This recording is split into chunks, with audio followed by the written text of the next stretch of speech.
Si vous prêchez un évangile où les gens ne se font pas baptiser aussitôt, vous ne prêchez pas un évangile biblique. Oui, mais Paul dit, c'est pas pour baptiser que je suis venu, c'est pour annoncer l'évangile. N'utilisez pas la parole contre la parole, spécialement quand c'est pris hors de son contexte. Nous allons revenir d'ailleurs sur 1 Corinthiens 1:17. Mais c'est comme ça. Nous avons tous été trompés. Nous avons tous grandi dans des dénominations où il n'est prêché qu'un demi-évangile. Et maintenant, la repentance, la foi, le baptême, le Saint-Esprit viennent sur plusieurs années et non pas le même jour, comme c'est dit dans la parole. Et qu'apprenons-nous ici avec Philippe dans Acte 8? La réponse à l'évangile devrait être le baptême. Donc, quand vous avez fini de prêcher l'évangile et que vous leur demandez « Qu'allez-vous faire maintenant ?» La réponse devrait être « Je veux être baptisé ». Et cela arrive le même jour. Si vous allez dans Acte 9 maintenant, nous pouvons lire au sujet de Saul, l'exemple de Saul où quand il était sur la route, il a vu une lumière. Nous pouvons lire à son sujet que Ananias est venu le voir. Il a prié pour lui et des écailles sont tombées de ses yeux. Et il pouvait voir de nouveau. Et il est dit, il se leva et fut baptisé. Donc Saul a été guéri, ensuite il s'est levé et a été baptisé. C'est tellement simple. Aussitôt, il a jeûné 3 jours sans manger et sans boire. Son corps était fatigué, mais aussitôt, il s'est levé et a été baptisé. De nouveau, c'est aussitôt. Dans Acte 22:16, vous pouvez lire beaucoup plus de détails sur Ananias, quand Ananias lui a dit « Lève-toi, sois baptisé et lave tes péchés » en invoquant le nom du Seigneur Jésus. Ici, nous nous approchons au plus près de la prière du pécheur. Tous ceux qui appelleront son nom seront sauvés. Si vous confessez Jésus, vous serez sauvés. Quand est-ce qu'il a appelé Jésus? Quand est-ce qu'il a confessé son nom? Lève-toi, sois baptisé, lave tes péchés en invoquant Jésus. Donc invoque le nom de Jésus, tu seras sauvé. C'est comme ça qu'ils ont fait. Sois baptisé. Ce que nous voyons aussi dans Acte 22:16, c'est « lave tes péchés ». Avez-vous été dans une église où au moment du baptême, ils disent « Ok, donc pour chacun d'entre vous, nous allons vous baptiser maintenant pour le pardon de vos péchés et nous allons laver vos péchés. » Vous n'entendez pas ça, mais ces 2 choses ont été prises dans Acte 2 et dans Acte 22. Le pardon des péchés et laver ses péchés. Je ne dis que ce que dit la Bible. Si vous avez des problèmes avec ça, demandez à l'auteur du livre. Parlez à Dieu à ce sujet-là, c'est lui qui a tout mis par écrit. C'est trop intéressant. Laver les péchés pour le pardon des péchés. 2 façons différentes pour dire la même chose. Et c'est complètement aligné. Laver ses péchés est complètement aligné avec ce que dit Pierre. Si vous allez voir dans les lettres de Pierre, dans ce cas, c'est Ananias qui parlait à Paul, mais Pierre dit la même chose. Le baptême, l'eau, était une figure donc, du baptême qui n'est pas la purification des souillures du corps, mais l'engagement d'une bonne conscience envers Dieu. On ne parle pas ici d'enlever la saleté du corps. Ce n'est pas la saleté qu'on lave ici. On lave ici quelque chose d'autre qui nous donne une bonne conscience envers Dieu. Qu'est-ce que vous pouvez laver qui vous amène à avoir une bonne conscience? Vos péchés. Quand vos péchés sont lavés, vous avez une bonne conscience devant Dieu. Ceci, c'est Pierre, et nous allons regarder ça plus tard. Alors, ce qu'ils faisaient était en accord avec ce qu'ils enseignaient. Nous avons un problème avec ça, parce que comment l'eau peut-elle laver les péchés? La seule raison pour laquelle vous avez un problème avec ça, c'est que vous avez une tournure d'esprit grecque et non pas la tournure d'esprit biblique, celle qu'ils avaient dans l'Église primitive. Nous, dans notre tournure d'esprit grec, nous avons séparé le spirituel et le physique. Quelque chose est sacré et spécial et quelque chose d'autre ne l'est pas, comme quelque chose qui n'est que humain. Mais dans la Bible, Dieu utilise encore des choses physiques pour juger le monde, par exemple. L'eau avec Noé. Il utilise l'arbre de vie dans le jardin. L'arbre de vie était un arbre physique, mais il avait un impact spirituel. La communion est quelque chose de physique avec un impact spirituel. Nous voyons donc ici des choses physiques qui ont un impact spirituel. Et Dieu a utilisé l'eau à différentes reprises pour tuer les Égyptiens, pour juger le monde. Il utilise l'eau avec Naaman dans 2 Rois. Il y avait un homme qui s'appelle Naaman et qui avait la lèpre. Il a envoyé son servant vers le prophète et le prophète lui a dit que Naaman devra aller se plonger 7 fois dans le Jourdain et qu'il sera libre. Quand il entendit ça, il dit « Non, non, pourquoi ?» Et on lit ici « Mais ses serviteurs s'approchèrent de lui et lui dirent « Mon père, si le prophète t'avait demandé quelque chose de difficile, ne l'aurais-tu pas fait? Combien plus dois-tu faire ce qu'il t'a dit? Lave-toi et tu seras pur. » Il descendit donc et se plongea dans le Jourdain 7 fois, selon la parole de l'homme de Dieu, et sa chair redevint comme la chair d'un jeune enfant, et il fut pur. On le lit dans 2 Rois 5 au verset 13 et 14. Qu'est-ce qui arrive ici? Naaman avait la lèpre. Il envoie ses serviteurs vers l'homme de Dieu, le prophète, qui lui dit « Va te plonger 7 fois dans le Jourdain et tu seras libre. » Il est fâché avec le prophète, mais ses serviteurs lui disent « Mais Père, s'il t'avait demandé de faire des choses difficiles, tu les aurais fait. Alors raisonne plus quand il te dit « Lave-toi et sois pur, fais-le. » Et finalement, il le fait, il fait les choses simples que Dieu lui a demandé de faire. D'être baptisé, non, d'être plongé dans l'eau. Et quand il l'a fait, il a été libéré de sa lèpre. Dieu a utilisé cette eau pour éprouver sa foi et il a été libéré de sa lèpre. Si Dieu peut le laver de sa lèpre, c'est une image du péché. Dieu ne peut-il pas utiliser l'eau dans le Nouveau Testament pour nous laver de nos péchés? Bien sûr qu'il peut. Bien sûr qu'il peut. Et c'est ce qu'il fait. Ce n'est pas cette eau qui était magique, parce que beaucoup de lépreux se sont baignés dans cette eau avant Naaman et n'ont pas été guéris. Et c'est le problème avec l'Église catholique. Ils en font quelque chose de mystique, avec une eau spéciale et un prêtre spécial. Non, ce n'est pas comme ça. Vous pouvez être baptisé dans un conteneur d'eau de pluie, dans un bac, dans l'océan ou dans une baignoire. Peu importe où vous êtes baptisé, c'est votre cœur de repentance et la foi que vous y mettez. Donc c'est juste un exemple ici. Comment, avec Naaman, c'est dans la Bible. Si vous dites qu'aujourd'hui, Dieu ne peut pas utiliser de l'eau pour laver le péché, désolé, mais vous faites de Dieu un menteur. Vous avez un problème, vous devez vous repentir. De la même façon, vous pouvez aussi dire que Dieu ne peut pas utiliser d'eau pour purifier Naaman. Vous croyez vraiment à ça? Vous dites que Dieu ne peut pas utiliser de l'eau pour laver quoi que ce soit. Alors vous avez un problème. Je crois ce que dit la Bible.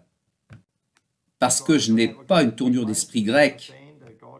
Si Dieu a décidé de l'utiliser à cette époque, il l'a fait. S'il veut le faire aujourd'hui, il le fait. Laissez Dieu être Dieu. Faites comme Naaman. Oui, mais c'est trop facile, c'est juste un symbole. Alors, contentez-vous d'obéir. Faites ce que vous êtes appelé à faire. Il y a de la liberté dans ça. Alors, Avançons. Acte 10. Nous avons vu acte 8, acte 9, maintenant acte 10. La maison de Corneille. Donc Pierre est venu dans la maison de Corneille. Il était en train de prêcher et tout d'un coup le Saint-Esprit est venu sur les païens. Et il était choqué en se disant, mais peuvent-ils recevoir le Saint-Esprit comme nous? Et alors, nous lisons ici, et alors, il dit ici, chapitre 10, verset 47, « Personne ne peut les empêcher de recevoir le baptême d'eau maintenant qu'ils ont reçu le Saint-Esprit comme nous. Et il leur donne qu'ils soient baptisés dans le nom de Jésus-Christ. » Ce que nous voyons ici, c'est ça. Ils ont premièrement reçu le Saint-Esprit et ensuite ont été baptisés dans l'eau. Il est possible de recevoir le Saint-Esprit en premier et ensuite d'être baptisé. La repentance fait une chose, le baptême d'eau fait une autre et le Saint-Esprit en fait encore une autre. Certaines personnes se repentent en premier et ensuite reçoivent le Saint-Esprit, mais ça ne veut pas dire qu'ils n'ont pas besoin du baptême d'eau. Tu peux avoir le baptême du Saint-Esprit et continuer à porter ton ancienne vie. Et cette vieille vie vient tuer votre nouveau corps. Et vous ne pouvez pas rentrer dans ce nouveau royaume avec votre ancien corps. Il est accroché à vous, vous avez besoin d'enterrer ce vieux corps. Alors ceci est encore un autre exemple de cela. Alors à quoi ça ressemble? Alors, ce que l'on voit ici, c'est qu'ils sont aussi baptisés dans le nom de Jésus-Christ.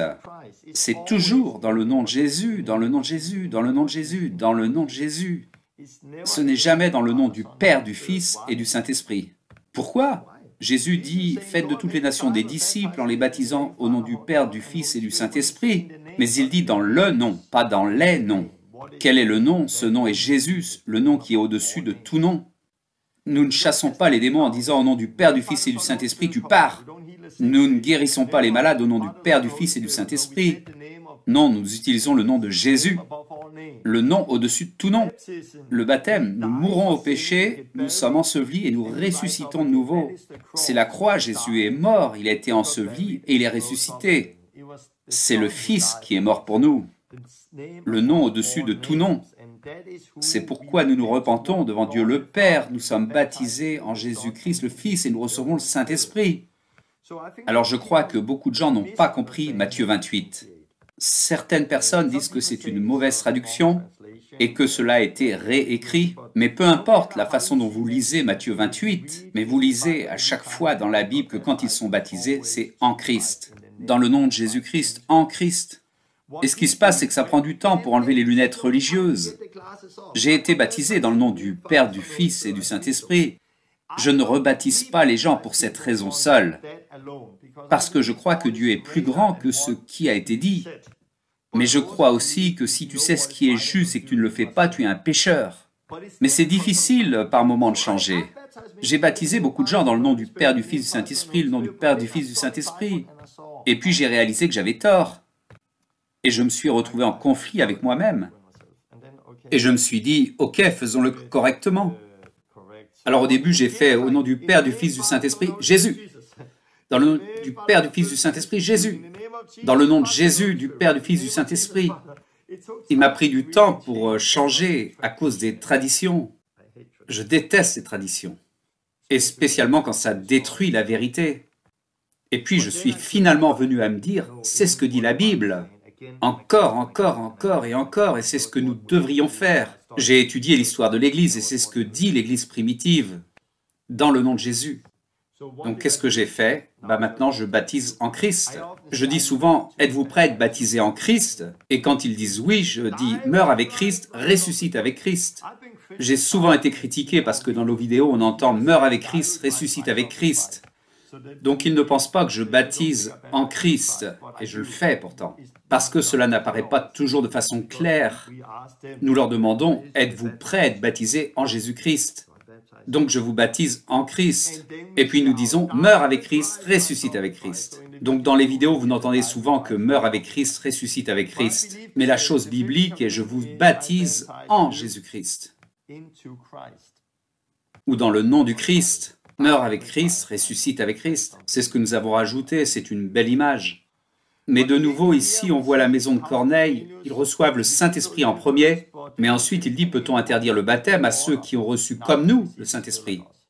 Si je vois un enfant de 8, 9 ans qui a reçu le Saint-Esprit et est convaincu d'une façon très forte,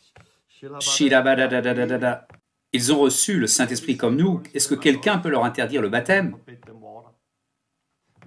Je n'aurai pas de problème à baptiser de jeunes gens s'ils ont reçu le Saint-Esprit. Dans d'autres cas, j'attendrai d'être sûr avec certitude qu'ils ont bien compris l'Évangile et tout le reste. Et 9, 10, 11 ans, c'est pas facile à dire, ça dépend d'une personne à l'autre. Mais dans le nom de Jésus-Christ, pas dans le nom du Père, Fils et Saint-Esprit, pas dans les noms. Alors construisons sur la parole de Dieu et non pas sur nos traditions. Alors avançons jusqu'à Acte 16.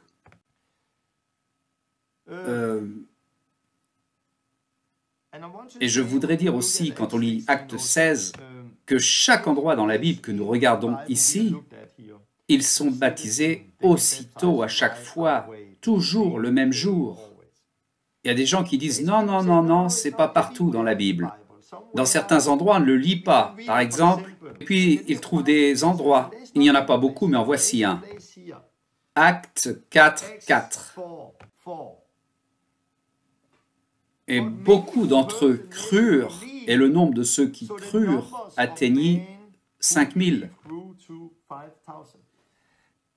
Alors, c'est écrit, il n'y a rien de plus. Alors, ces endroits dans la Bible où rien n'est écrit, vous ne pouvez pas conclure quoi que ce soit parce que ça n'est pas écrit. Vous ne pouvez pas dire, ici, ils n'ont pas été baptisés. Mais beaucoup de ceux qui entendent dire, crurent, et le nombre grandit, ils n'ont pas été baptisés. Ça ne dit pas qu'ils n'ont pas été baptisés. Ça ne dit pas qu'ils l'ont été.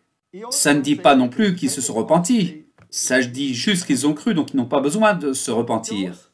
Alors, ces endroits dans la Bible où on dit simplement que les gens sont venus à la foi, vous ne pouvez pas construire quoi que ce soit là-dessus. Vous ne lisez pas de quelle façon ils sont venus à la foi. Alors qu'est-ce qu'on fait? On ne construit pas de théologie sur des hypothèses. On ne prend pas de versets où ce n'est pas clair, mais nous prenons ce qui est clair et nous laissons le clair interpréter ce qui n'est pas clair. Et ce que nous faisons avec le livre des Actes, nous prenons tous les versets et nous les alignons.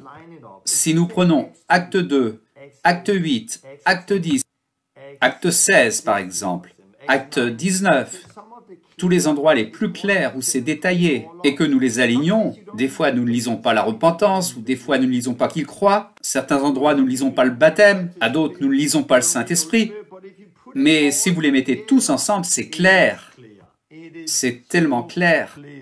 Vous devez vous repentir, vous devez croire, vous devez être baptisé, vous devez recevoir.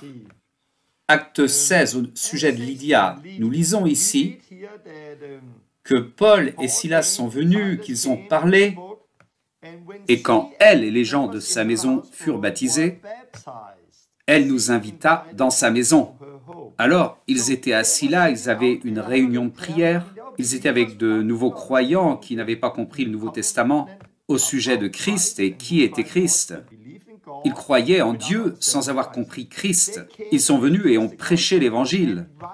Et aussitôt, elle et les gens de sa maison furent baptisés. Et ensuite, elle les invita chez elle. Et là encore, la première chose que nous voyons, une fois de plus, c'est le baptême, encore une fois. Et ensuite, Paul démarra un groupe dans sa maison. Et dans le même chapitre, ils étaient en train de prêcher l'Évangile, ils ont été en prison. Silas et Paul étaient en prison. Ils étaient assis dans la prison quand un tremblement de terre vint, et tout ce qui va avec, et puis le geôlier vint, dans Acte 16, 30. Il vit tout ça et dit, « Qu'est-ce que je peux faire pour être sauvé ?» Et ça, c'est une bonne question. Que devons-nous faire pour être sauvés? Et il répondit, « Crois en Jésus, et tu seras sauvé, toi et les gens de ta maison. » Je crois en cela. Mais Torben, comment? C'est contre toutes les choses que tu viens de dire. Non, non, tu dois croire dans le Seigneur Jésus et tu seras sauvé. Mais il est nécessaire de dire aussi qui est Jésus et ce qu'il disait, car comment peuvent-ils croire en lui s'ils ne l'ont jamais entendu? Et comment peuvent-ils entendre si personne ne prêche? Donc après qu'il ait dit « Crois dans le Seigneur Jésus et vous serez sauvés », ils prêchèrent les paroles du Seigneur à lui et aux autres de sa maison.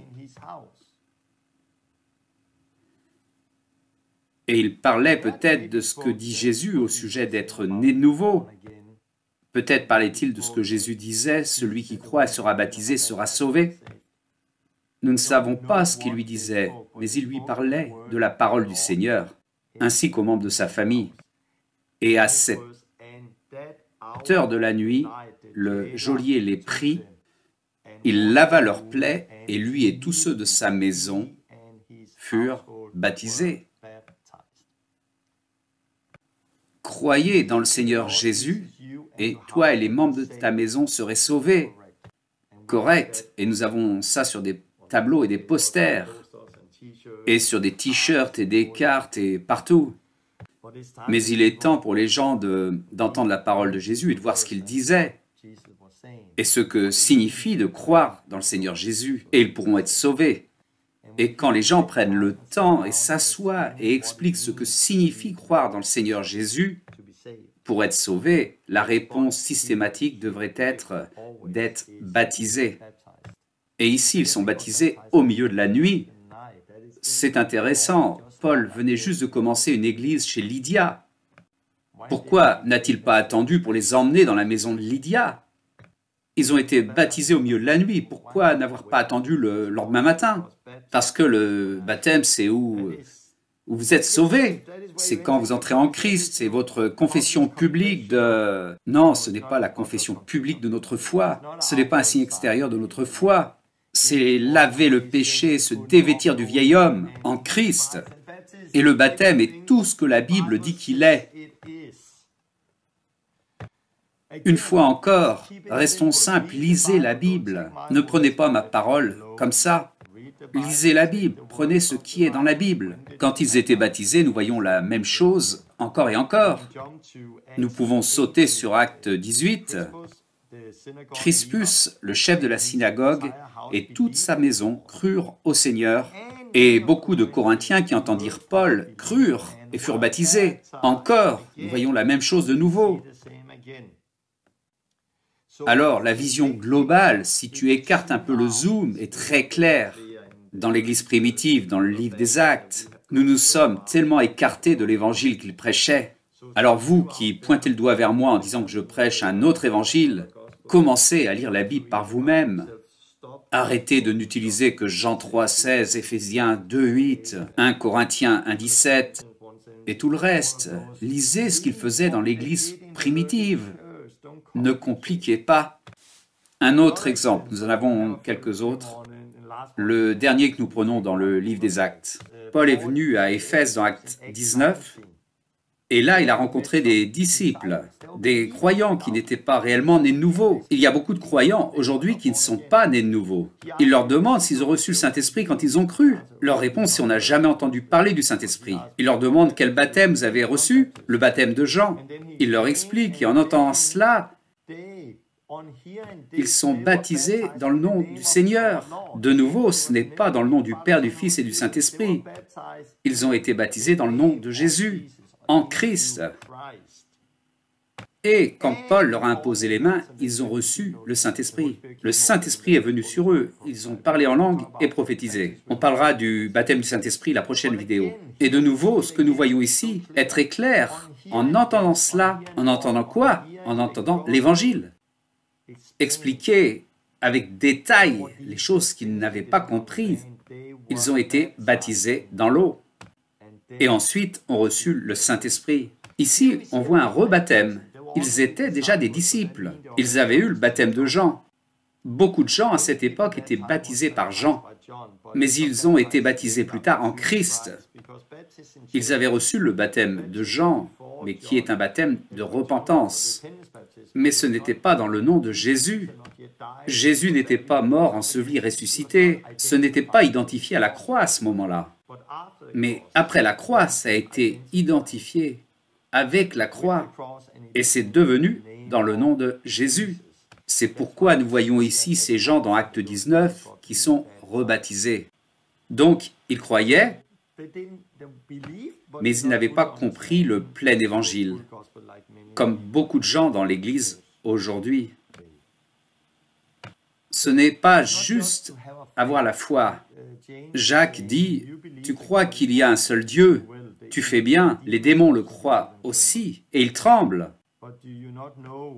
Mais ne sais-tu pas que la foi sans les œuvres est morte?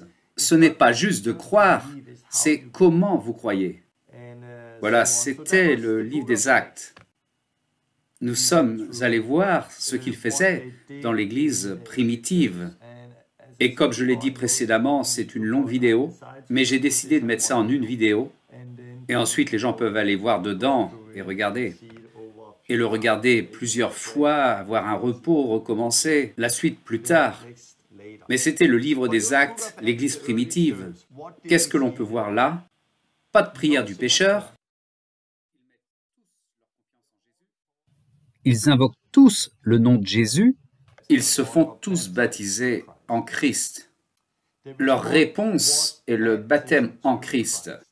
Dans le nom de Jésus, le même jour ou la même nuit. Des fois, c'était avant le Saint-Esprit, comme dans Acte 10, et parfois après. Nous voyons également que c'était un baptême pour le pardon des péchés et pour purifier les péchés. C'est ce que faisait l'Église primitive.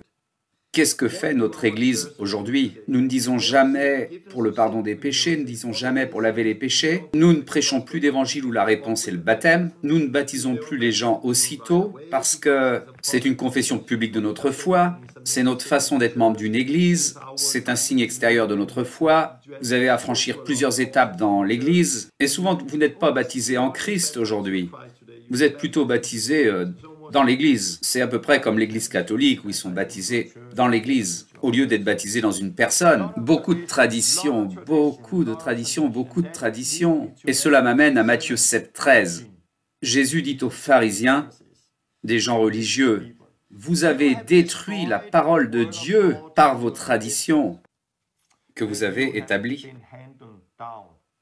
Vous avez détruit la parole de Dieu à cause de vos traditions que vous avez établies. Vous qui regardez cette vidéo, c'est la même chose dans votre vie, dans votre Église. Nous avons de beaucoup de façons détruit la parole de Dieu ou l'a rendue impuissante. Ce n'est plus ce que dit la parole, mais ce sont nos traditions, les traditions qui ont été établies, les traditions qui nous ont été données. Oui, mais c'était toujours dans le nom de Jésus. Non, nos traditions disent dans le Père, le Fils et le Saint-Esprit. Et c'était aussitôt. Non, nos traditions disent non. Oui, mais le baptême, c'est pour pardonner les péchés, pour laver les péchés. Non, nos traditions disent quelque chose d'autre. Nous avons fait exactement ce que Jésus dit dans Marc, pas Matthieu. Marc 7, 13. Nous avons détruit la parole ou nous l'avons rendue impuissante à cause de nos traditions. C'est clair, c'est tellement clair, tellement clair. Oui, mais alors le larron sur la croix, le larron sur la croix n'a pas été baptisé. Non, il n'a pas été baptisé. Comme toute personne avant la croix n'a pas été baptisée en Christ, et avant la croix, ils n'ont pas reçu le Saint-Esprit. Le larron sur la croix n'a pas été baptisé, il n'a pas non plus reçu le Saint-Esprit. Est-ce un exemple sur lequel nous devrions construire? Oui, mais il a été sauvé. Oui, comme Ève et Moïse et beaucoup d'autres gens dans la Bible. Noé, n'a-t-il pas cru en Dieu? Et tous ceux dont on parle dans Hébreux au chapitre 11, le chapitre sur la foi, ils n'ont pas été baptisés en Christ. Pourquoi? Parce que c'était avant la croix. C'était un autre temps, une autre alliance. Mais ils ont été circoncis, ils ont fait certains d'entre eux d'autres choses. Oui, mais revenons au larron sur la croix. Il était pendu, il avait quelques secondes à vivre. Il ne croyait pas que Jésus était mort, avait été enseveli, était ressuscité. Il ne croyait pas ce qu'on prêche dans l'Évangile. Qu'est-ce que c'est? C'est que Jésus est mort, il a été enterré, il est ressuscité de nouveau. Le larron sur la croix ne croyait pas à cela. Il ne croyait pas dans la mort, l'ensevelissement et la résurrection de Christ. Pourquoi? Parce qu'il ne savait pas que cela arriverait. Il a été pardonné. Oui, parce que Jésus est Jésus, et il a la puissance pour pardonner. Mais ne l'utilisez pas comme un exemple. Ne l'utilisez pas comme un exemple, parce que vous ne pouvez pas plaisanter avec le pardon avec Christ.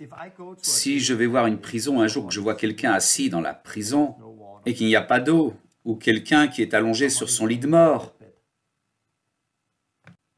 ou ce mec en prison qui va jamais sortir, ou cet autre qui va mourir sur son lit, je lui dirais, tourne-toi vers Jésus.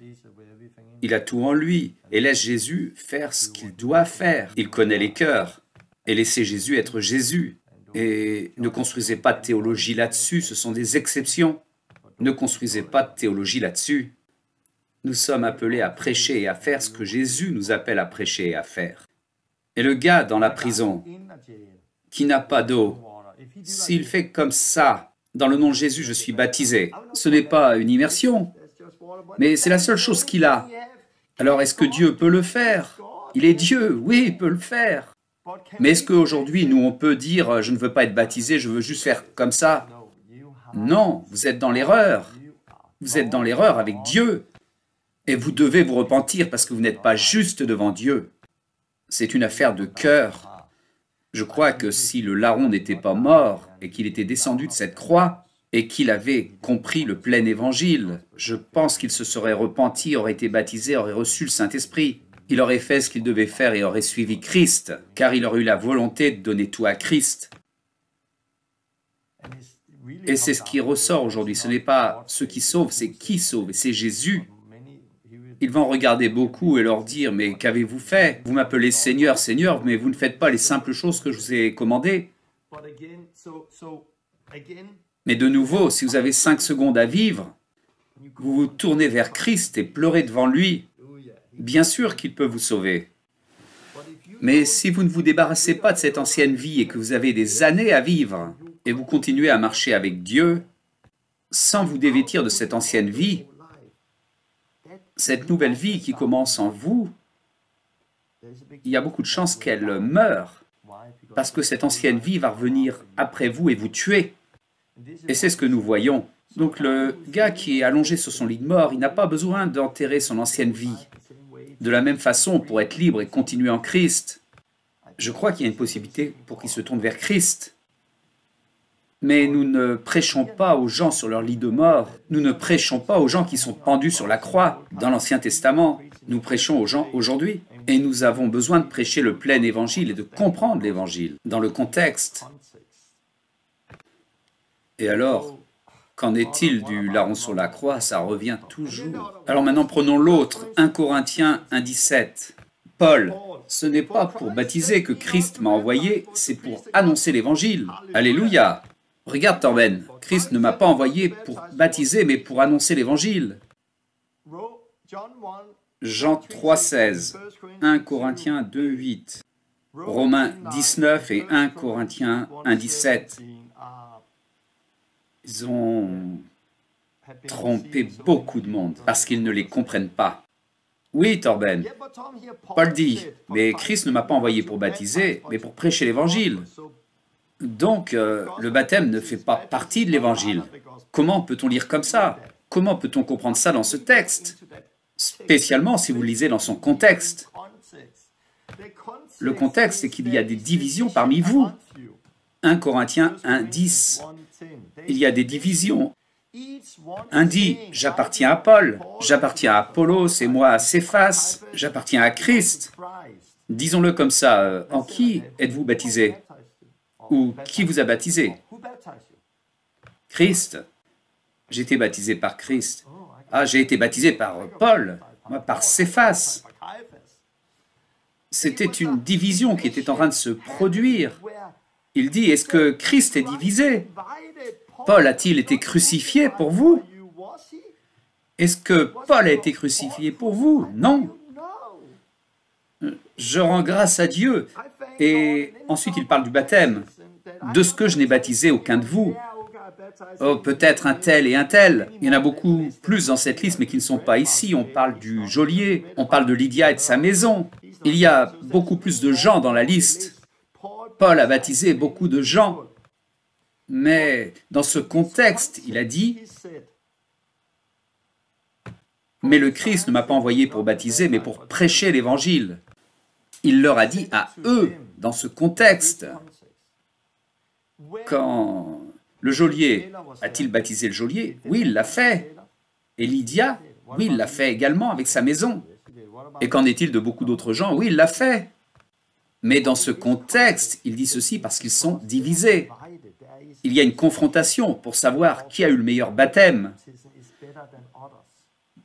Dans le contexte, c'est comme ceci. Nous lisons au sujet de Jésus dans Jean 4. Ce n'est pas Jésus seul qui baptisait, mais ses disciples. Pourquoi Jésus ne baptisait-il pas lui-même, mais ses disciples? Je crois que... je ne sais pas, mais ça pourrait être comme Paul. Paul n'a pas baptisé lui-même, mais avec le temps, il a fait baptiser d'autres personnes. Parce que ça ne devrait pas être un sujet de division, de savoir qui baptise. Ah, mon baptême est meilleur que le vôtre. J'ai été baptisé par Paul. Paul? Mais moi j'ai été baptisé par Pierre. Et moi j'ai été baptisé par Jésus. Alors taisez-vous. Ils avaient oublié ce qui était important dans tout ça. Et c'est le contexte dans lequel c'est écrit. J'utilise souvent ces versets dans leur contexte. Quand les gens viennent vers moi et me disent « Torben, j'ai entendu l'Évangile. Ah, magnifique. Torben, j'ai besoin d'être baptisé. Amen. Mais je veux que vous me baptisiez. J'ai besoin que ce soit vous qui me baptisiez. » Moi? Non. Pourquoi? Ah, c'est trop important que vous me baptisiez. À chaque fois que quelqu'un me dit « Tu dois me baptiser, Torben », je dis non. Christ ne m'a pas envoyé pour baptiser, mais pour prêcher l'Évangile. Est-ce que ça signifie qu'ils ne vont pas être baptisés? Ils vont être baptisés, mais comme Jésus laissait ses disciples baptisés, je laisse d'autres personnes baptiser. Pourquoi? Parce que je ne veux pas que ce soit en rapport avec moi. La question n'est pas qui baptise, mais en qui vous êtes baptisés. Et c'est Christ. Et je comprends Paul, quand les gens argumentent de cette façon. Je vais dire, j'arrête de baptiser, je ne baptise plus personne ici. Je n'ai pas été envoyé pour baptiser, j'ai été envoyé pour prêcher l'Évangile. Et ça ne signifie pas qu'ils ne vont pas être baptisés. Ça signifie simplement que d'autres personnes font le baptême. Mais les gens vont utiliser ce seul verset et tous les autres versets, ce que nous avons vu, ce que nous allons voir, vont être pris et jetés de côté. Plein d'exemples très clairs et les paroles de Jésus lui-même, celui qui croira et sera baptisé sera sauvé, tout est jeté à cause d'un verset, pris hors de son contexte. C'est tellement triste. Donc, souvenez-vous de ça, à chaque fois que les gens utilisent 1 Corinthiens 1, 17, oui, mais Christ ne m'a pas envoyé pour baptiser, mais pour prêcher l'Évangile. Le contexte est une dispute sur qui a été baptisé par qui. En considérant qu'un baptême est meilleur qu'un autre baptême, c'est lui qui m'a baptisé, ça n'est pas lui, mais c'est lui.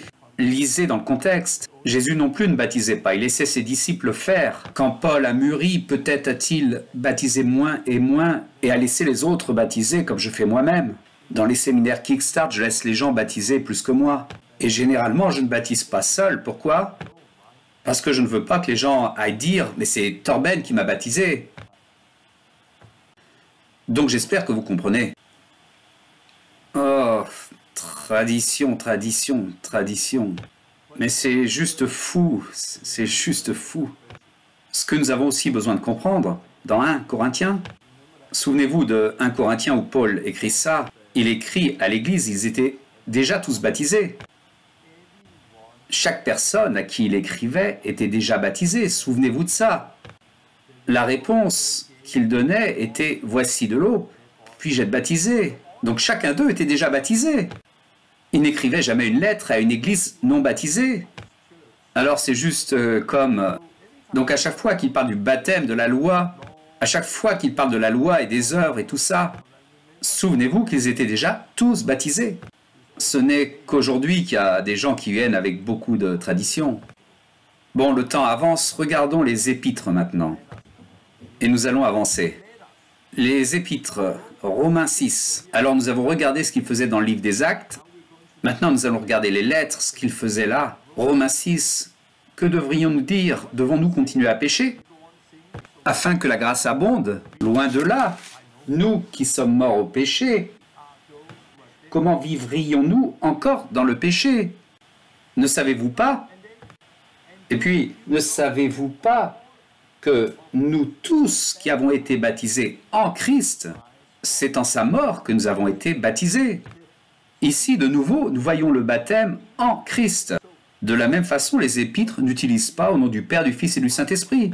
Non, ils parlent du baptême en Christ. Nous sommes baptisés dans sa mort. Nous voyons ici que le baptême est dans la mort. Jean-Baptiste, c'était un baptême de repentance. Ce n'était pas dans la mort de Jésus, parce qu'il n'y avait pas eu la mort de Jésus. Et tout le chapitre ici est au sujet de la liberté par rapport au péché. Au verset 4, nous avons donc été ensevelis avec lui par le baptême dans sa mort. Alors ici, nous voyons l'expression ensevelis avec lui en relation avec le baptême. Dans le baptême, nous enterrons notre ancienne vie. Nous étions là pour être enterrés avec lui à travers le baptême dans sa mort, afin que, comme Christ est ressuscité des morts par la gloire du Père, nous aussi puissions vivre une nouvelle vie. En effet, si nous sommes devenus unis avec lui dans sa mort, tout cela parle du baptême. Et plus loin, sachant que notre vieil homme était crucifié, et plus loin nous voyons que maintenant nous sommes morts au péché. Tout cela parle du baptême. Il s'agit toujours du même chapitre. Nous avons été baptisés en Christ. Nous avons été baptisés dans sa mort. Nous avons été ensevelis avec lui, afin que Dieu puisse nous donner une nouvelle vie. Alléluia! C'est tellement puissant. Quand j'ai lu Romains 6 jusqu'au verset 14, j'ai été libéré. J'ai compris ce qu'était le baptême et cela m'a libéré. Le baptême est un enterrement de notre ancienne vie. C'est un enterrement de la vieille vie. Cette vie qui est esclave du péché. La Bible dit, celui qui pêche devient esclave du péché.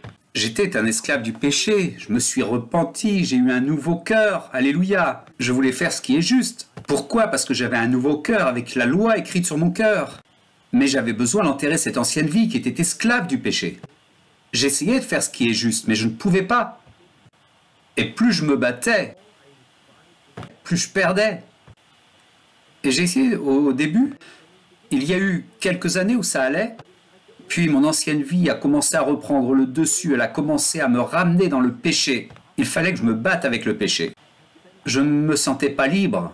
Le péché reprenait le dessus sur moi, au lieu que moi je prenne le dessus sur le péché. Et alors, dans le baptême, quand j'ai compris ça, wow, le baptême, je me suis débarrassé de cette ancienne vie, qui était morte. J'utilise souvent cette image. Quand vous vous repentez, quand vous crucifiez votre chair, une nouvelle vie commence à l'intérieur de vous. Mais le corps est mort. Et nous portons ce corps mort sur nous. Non, nous n'avons pas besoin de l'emporter partout. Nous devons nous débarrasser de ce corps mort. Et c'est là qu'intervient le baptême. C'est un enterrement de notre vieille vie. Comme les Israélites, de nouveau, ils avaient été sauvés en dehors de l'Égypte. Mais leur ancienne vie était toujours là, elle les suivait. Et s'ils n'avaient pas enterré cette ancienne vie à travers le baptême avec Moïse, cette vieille vie, après peu de temps, va revenir et tuer cette nouvelle vie qui vient de commencer. Et beaucoup de gens viennent à l'église, ils commencent une nouvelle vie et ils meurent. Ils ne viennent pas jusqu'à la terre promise. Ils n'y rentrent pas. Pourquoi? Parce qu'ils ont besoin d'être sauvés de nouveau. Ils ont été sauvés, ils sont sauvés, mais celui qui terminera jusqu'à la fin sera sauvé. Alors, Romains parle de l'enterrement de la vieille vie. Et de nouveau, nous sommes baptisés en Christ, en lui. Galates, nous avons déjà regardé ça avant, mais en Jésus-Christ, nous sommes enfants de Dieu.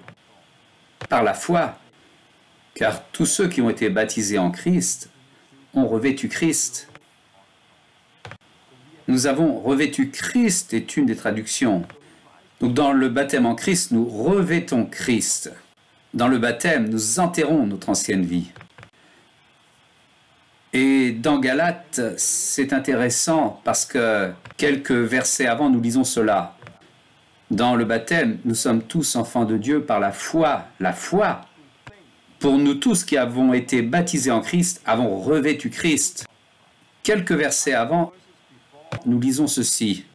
Sachant qu'un homme n'est pas justifié par les œuvres de la loi, mais par la foi en Jésus-Christ. Même nous avons cru en Christ, afin d'être justifiés par la foi en Christ, et non pas par la loi, parce que par les œuvres de la loi, personne ne sera justifié. Je crois en cela. Mais il ne parle pas contre le baptême. Il est en train de parler de la loi.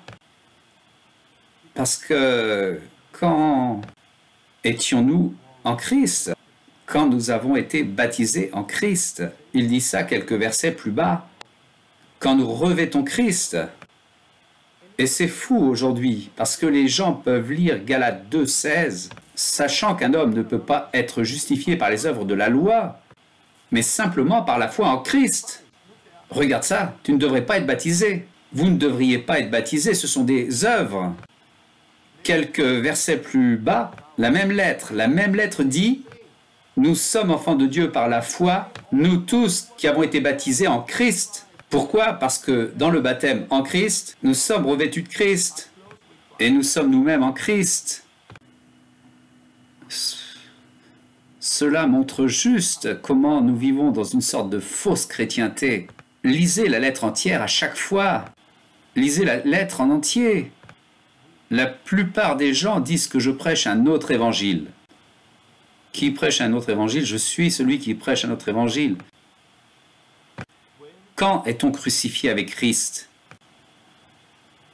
Dans le baptême ou dans la repentance, tout est connecté.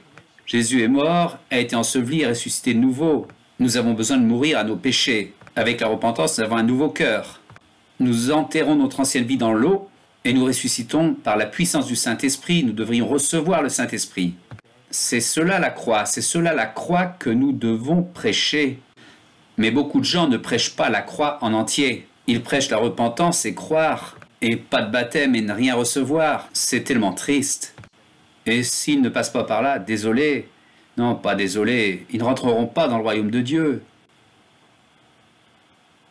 Mais je crois que ceux qui démarrent avec une foi sincère et une repentance, le Saint-Esprit va commencer à leur enseigner toute la vérité. Mais pour beaucoup de gens, ils ont peur de croire à la vérité quand ils la lisent. Pourquoi? Parce que, oh, qu'est-ce que va dire mon église? Qu'est-ce que va dire ma dénomination? Qu'est-ce que va dire mon pasteur? Les gens autour de moi? Ils vont être plus inquiets de ce que les autres gens disent plutôt de ce que dit Dieu. C'est pourquoi je vois souvent des gens qui démarrent avec une foi sincère, repentance, mais pas de baptême ni de Saint-Esprit. Mais ensuite, le Saint-Esprit les enseigne.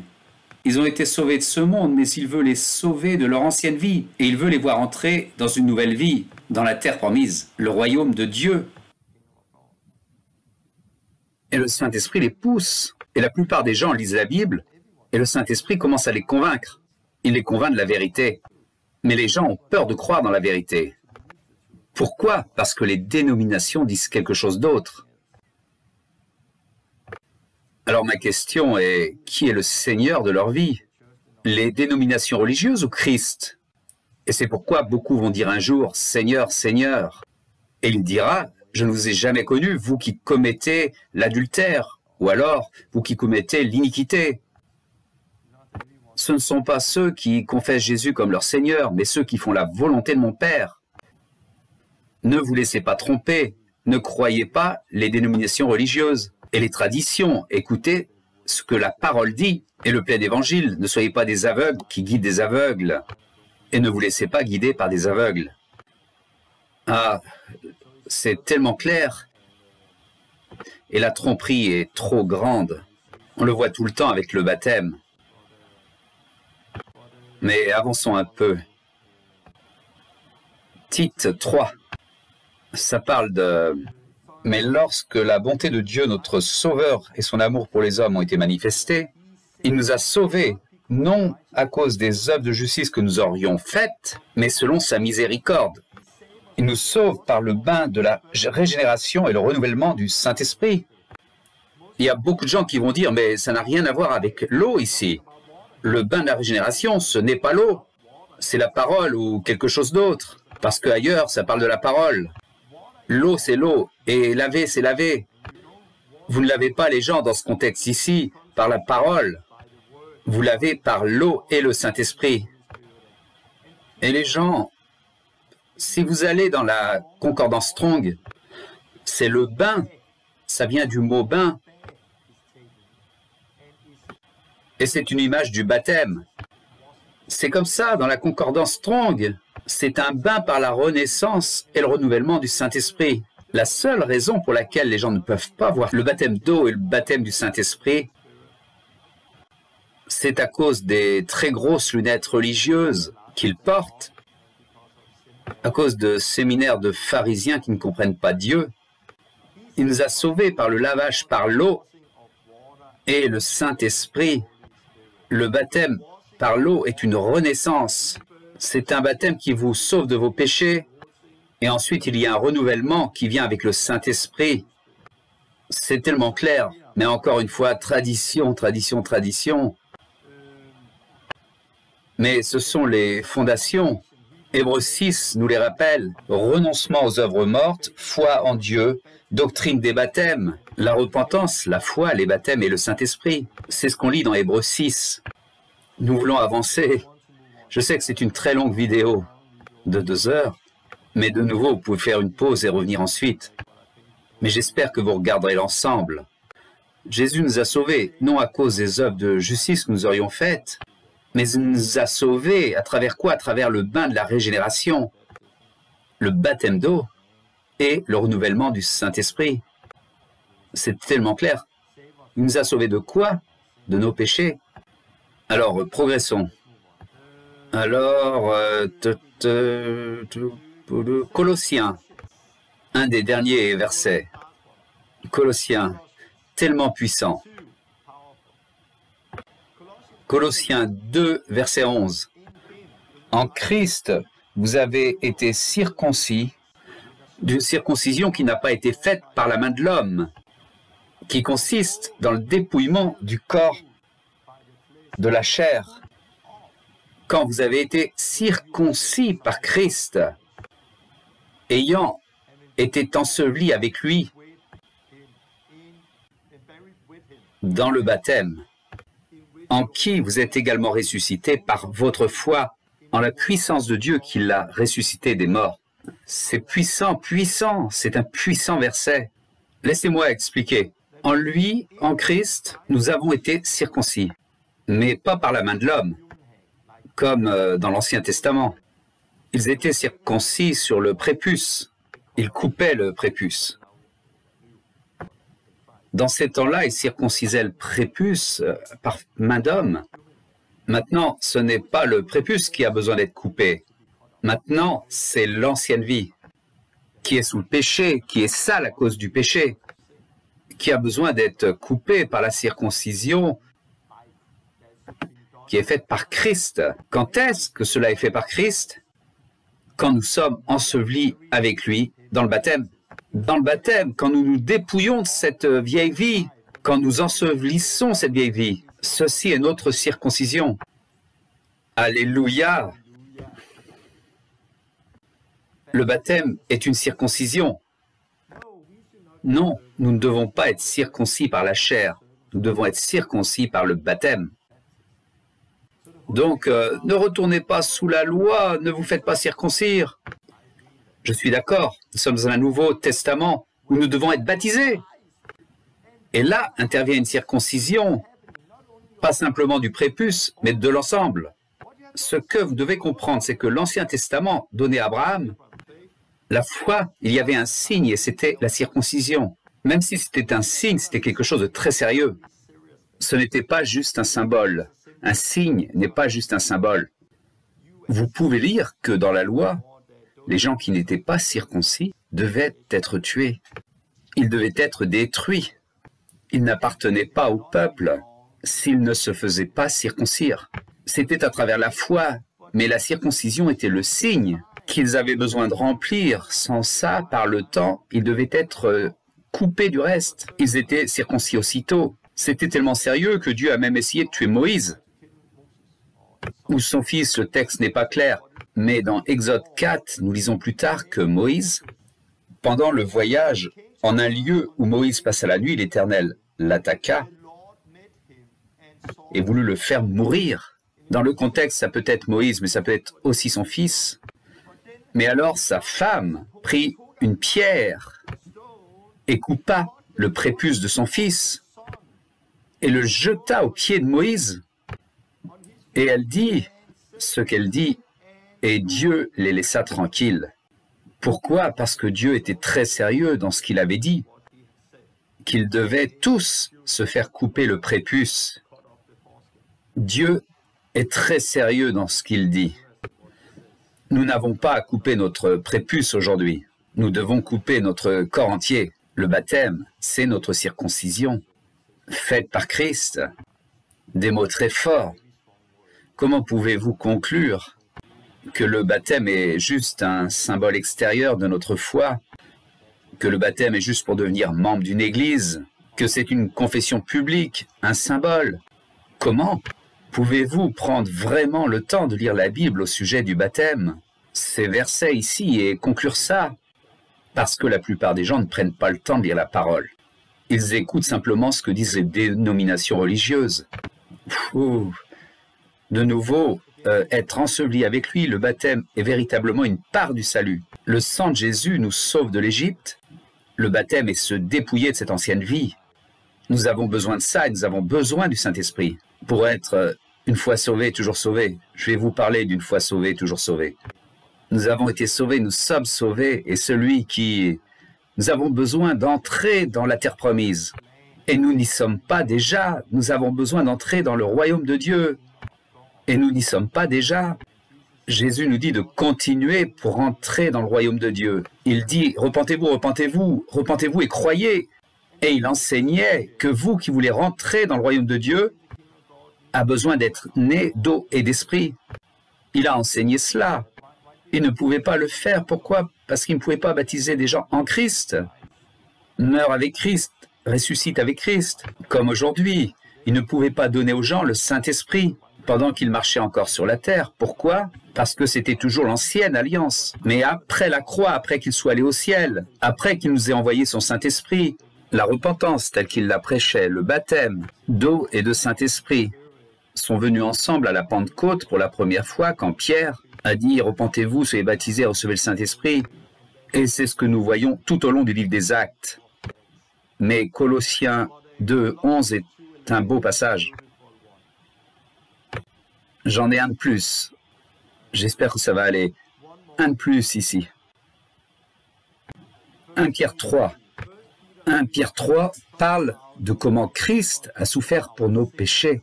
Et ensuite, il parle de la façon dont Noé a construit l'arche et comment quelques personnes, 8, furent sauvées à travers l'eau. Et ensuite, il dit, cette eau symbolise le baptême qui maintenant nous sauve. Donc, dans l'ancien monde, ils ont été sauvés à travers l'eau, dans l'arche. Christ est l'arche dans laquelle nous rentrons. Et à travers cette eau, 8 furent sauvés à travers l'eau.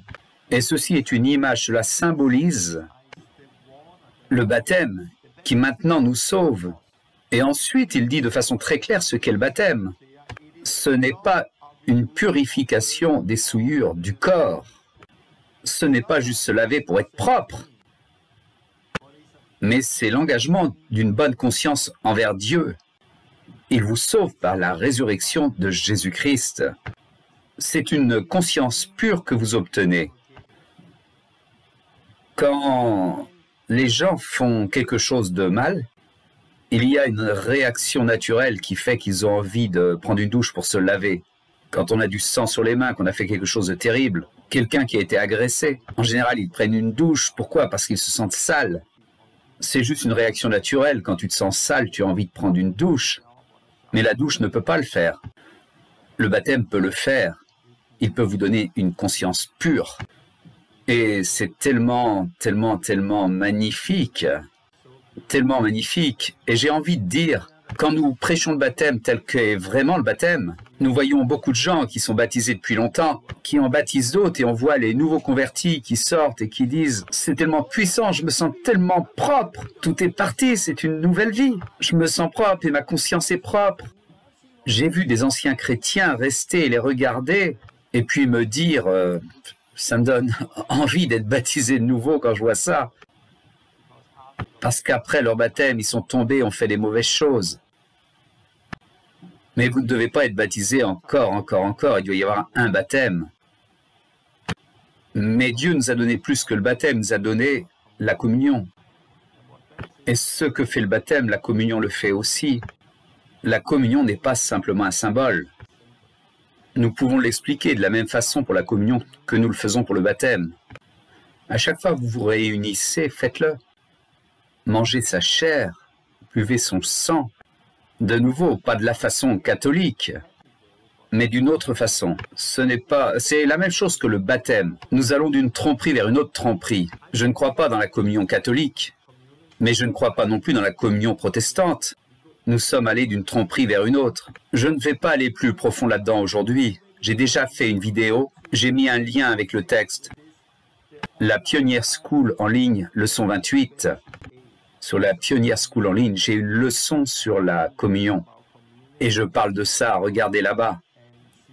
Mais je voulais juste aborder le sujet.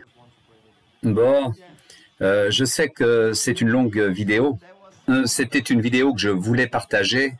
Alors, vous pourrez aller voir et regarder par vous-même. Un petit résumé. Et je terminerai avec 2-3 choses pratiques. Je crois que le baptême intervient après la repentance. C'est en Jésus-Christ, dans le nom de Jésus, pour laver les péchés, pour le pardon des péchés. Comme la Bible dit, vous revêtez Christ, vous enterrez votre vieille vie. Il fait partie du salut. La repentance, la foi, le baptême et le Saint-Esprit. Et continue, et celui qui continuera jusqu'à la fin sera sauvé. Et il entrera dans le royaume de Dieu. Si vous êtes pleinement né nouveau. Il fait partie du salut et cela est important. Et nous devons le prêcher. La réponse biblique à l'évangile biblique est « Voici de l'eau, puis-je être baptisé ?» Ceux qui se sont repentis. Quand nous baptisons les gens, nous posons généralement 2 questions. Quel péché voulez-vous laver et quelle vieille vie voulez-vous enterrer? Nous voulons que les gens comprennent que c'est un lavage des péchés.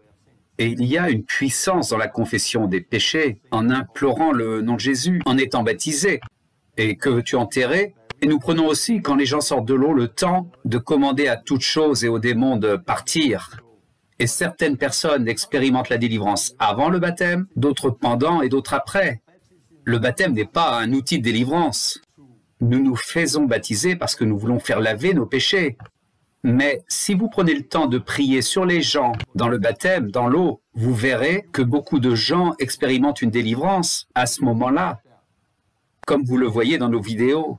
Et puis nous prions pour le baptême du Saint-Esprit. Je vais parler de cela dans la prochaine vidéo, où nous parlons plus du Saint-Esprit et du baptême dans le Saint-Esprit.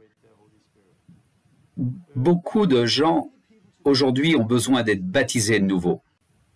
Ceux qui ont été baptisés bébés, je ne vois pas le baptême des bébés comme un vrai baptême. Les bébés ne peuvent pas être baptisés. Et vous qui étiez dans le péché, sans vraiment vous repentir et qui avez été baptisé comme un adolescent dans une église, les gens vous ont demandé, vous êtes devenu membre d'une église, vous êtes fait baptiser et plus tard vous êtes repenti, je pense aussi que vous devez vous faire baptiser de nouveau. Le baptême sans la repentance est comme un simple bain. Vous descendez sous l'eau et vous ressortez sans être vraiment changé. Ce sont la repentance et la foi qui font du baptême le baptême. J'ai été baptisé 2 fois. 2 fois. Je ne considère pas 2 fois car je ne compte pas le premier baptême comme un vrai baptême. Mais le deuxième l'était. J'ai vu des gens être baptisés 3 fois, 4 fois. Ça ne devrait pas être comme ça. Mais parce que certaines personnes prêchent un demi-évangile ou un faux évangile. Beaucoup de gens sont baptisés juste comme un symbole. Ils n'ont pas compris, ils ne se sont pas repentis. Il n'y a pas de foi en lui. Mais certaines personnes ont réellement besoin d'être baptisées de nouveau. Pour moi, je n'ai pas été baptisé de nouveau. Parce que je m'étais repenti, je savais ce qu'était la repentance. Et j'ai compris que j'étais baptisé en Christ. Je n'avais pas tout compris comme aujourd'hui. Mais j'avais juste besoin de le recevoir par la foi et de marcher dans cette liberté. Et je l'ai fait, je l'ai fait. Donc vous qui regardez cette vidéo, certains ont besoin de se repentir et de vous faire baptiser. Certains peuvent avoir besoin d'être baptisés de nouveau. Certains se sont déjà repentis, ont été baptisés. Vous avez juste besoin de le recevoir par la foi et de comprendre que Christ vous a libéré du péché. Lisez Romains 6, lisez encore et encore. Tout cela était des choses au sujet du baptême. J'ai d'autres vidéos aussi que je peux mettre également. Mais repentons-nous de nos traditions. Obéissons à Christ. Obéissons à la parole. Peu importe ce que vos traditions ou d'autres gens disent, faisons ce que dit la Bible. Vous avez lu la parole avec moi, maintenant faites-le vous-même. J'espère que vous allez croire et que vous allez arriver aux mêmes conclusions que les miennes. Oh, j'ai commis des erreurs, j'ai été trompé. Mais maintenant, je veux prêcher le plein évangile. Et ensuite, vous allez expérimenter que beaucoup vous détestent et expérimenter la persécution, parce que beaucoup de gens sont aveugles quand il s'agit du baptême. Mais vous allez aussi expérimenter une liberté dans votre vie. Vous allez voir la liberté sur d'autres gens et vous allez avoir témoignage sur témoignage sur témoignage. Regardez ce que dit la Bible au sujet de l'Évangile. L'Évangile. Je n'ai pas honte de l'Évangile parce que c'est une puissance de salut pour celui qui croit. Si vous croyez dans la croix que Jésus est mort, été enseveli et ressuscité, si vous prenez votre croix, renoncez à vous-même, vous enterrez votre vieille vie, vous recevrez la puissance, le Saint-Esprit qui va ressusciter votre corps mort et vous pouvez maintenant continuer en Christ. Et celui qui persévère jusqu'à la fin sera sauvé et entrera dans la terre promise, le royaume de Dieu. C'est sur cette route que nous marchons. Donc c'était cette vidéo, ça a duré plus de 2 heures. C'est une longue vidéo. Regardez-la, partagez-la et partagez la parole partout. Venez avec vos questions, venez avec vos commentaires et j'y répondrai la prochaine fois avec le baptême dans le Saint-Esprit. Ce ne sera pas aussi long, mais quand je ferai la vidéo la prochaine fois, au sujet du Saint-Esprit, je rajouterai ce que je peux avoir oublié dans cette vidéo. Alors, si vous avez des questions, des commentaires ou des arguments, je suis prêt à me battre pour le vrai évangile. Si vous pensez que je prêche un évangile différent et faux, montrez-le-moi par la Bible. Donnez-moi vos versets et je répondrai dans la prochaine vidéo. Que Dieu vous bénisse tous. Une dernière chose. Soyez sûr que vous êtes libre de vos péchés. Assurez-vous que vous êtes né nouveau. Êtes-vous toujours dans vos péchés? Allez sur la carte TLR Map. Trouvez des gens près de vous. Contactez-nous si vous avez besoin d'être baptisé correctement. Contactez-nous. Nous vous rencontrerons, nous vous enverrons quelqu'un. Vous rencontrerez quelqu'un, vous serez baptisé correctement et vous expérimenterez la même liberté que moi et des milliers d'autres personnes qui expérimentent cette liberté. Que Dieu vous bénisse. Bye bye.